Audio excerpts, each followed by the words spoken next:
have some kind of a philosophy and for living. And if you think this is all there is, some people seem to be all right with it. And but I can't imagine I would be. That's for sure. But so I think that we've gotten away from our spiritual roots. We really have. And like I think children should be taught to meditate, even as toddlers. And you know, so these are very important things. And make it fun, make it interesting, and so we know how to do all this, and we have these tools. We need the tools. Yeah, like when you talk about spiritual roots, I think what you mean, and knowing you, I think what you mean is that personal experience of our own spirituality. Yeah. That's what you mean. Yeah. And so for some people that comes through meditation. For some people it comes through yoga, prayer, practicing astrology, or doing some type of divination. These things, they all sort of, or art as well, like artists, they often talk about being inspired, feeling very connected. Those things allow us an experience of our spirituality, and I think, yeah, you're right, sometimes when we lose touch with that part of ourselves, and especially when we live in a world, like I'm very blessed, you're very blessed, you have a chance to live and work as a writer. And you're very clear about your inspiration. Your inspiration has a name. It has a name, sister, and that's really, really lovely. So you are able to live in a very integrated way with spirit, with an experience of spirit in your everyday life, and still sort of walk through life. For me, I also feel that as an astrologer, I get to have that experience of astrology, connected to spirit, and do work that is spiritually rewarding. But there are a lot of people out there who may still feel like they have that need for spiritual connection, for an integrated experience of the world, but their lives don't really allow for it. You know, they might have that 9 to 5 that you were talking about. They might be in an environment that isn't very supportive of people talking about, or you know, very accepting of somebody who desires a spiritual connection. So what would you say, like what advice would you give to somebody like that who has the 9 to 5, who has this regular, mundane, as we call it, experience, but wants to integrate their spirituality into that?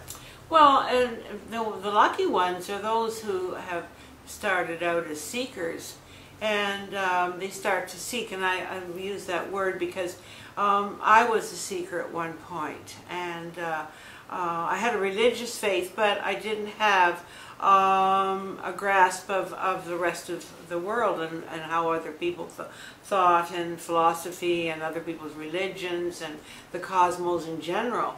And so I started out with a funny little astrology book, and that got me curious, and astrology is a huge way for people to start having that experience of spirituality. Yeah. I've heard that said many times. Yeah.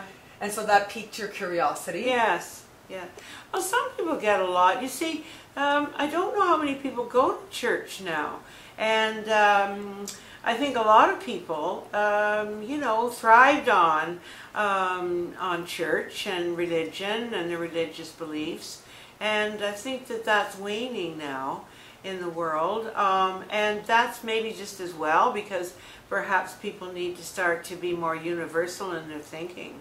Yeah, well, there is a difference, right? Because it's great and wonderful if people have a religious belief or a system that empowers them to be better people, but a spiritual experience it's separate. Like religion can sort of foster that, but people can have spiritual experiences or feel that sense of connection to spirit without being aligned with a religious tradition as well. How can they start to bring spirituality into their mundane lives when they have these 9 to 5s, when they have these regular jobs that are demanding of them not to be spirituul, that are asking them to just pay attention to the literal, to just pay attention to what's right in front of them?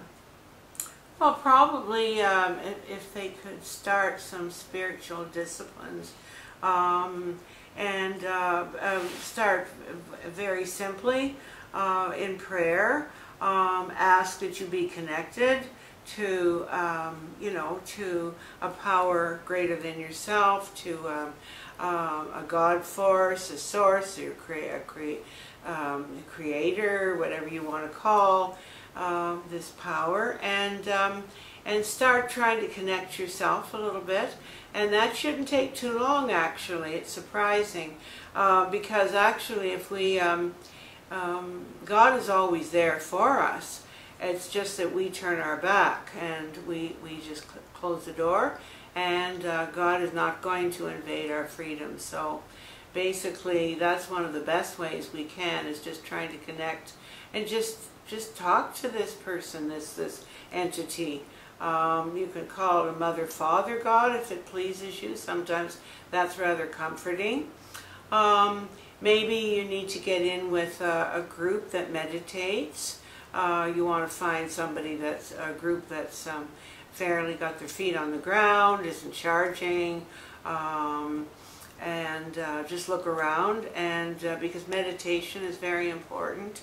And I think this reading, searching, looking, you know, reading, and to understand that the world is the world, and the world is going to make you think that's all there is. It's got its baubles and its beads and its shiny stuff, and that, you know, that it's not a replacement for the creative force. And I think that's why people are so lost. Is that they try to replace the creative force with what is material instead of keeping both in perspective. Yeah. Yeah. Because you can lose yourself in either. I mean, I remember having a conversation with you recently, and you were talking about how meditation can be something that really strengthens you spiritually, but it can also be a form of escapism. Sure. Yeah. Sure. Like we can get lost in these things if we think that all there is the feeling, all there is the spirituality, without integrating it into our regular earthly mundane lives. Yes, yeah. yes. We are spiritual beings having an earthly experience. You know, so yes. we're not earthly beings having a spiritual experience, but we're spiritual beings having an earthly experience. However, there's two parts that, like, that's an equation. You know, there's two parts to that. There's the part that we are spiritual and we are earthly. We are both. And it's about bringing them together that I think you see the examples of the strongest spirituality. While we live here, we have to have our earth experiences. And it's very important. And I think that if you feel somewhat protected, that you know that your Creator has not sent you down here without spirit guides and helpers, you can, I think, to me anyway, that you can go out and do a little bit more. I feel that it's just, it gives you that sense of security. I think that it's an awful feeling to think you're just a lost little soul down here all by yourself. And we all have a blueprint, and it may just be that in our blueprint we have to experience a certain amount of negativity in our life for whatever reason, but usually if we come through that correctly, we're much stronger, greater people, and it's great soul growth for us.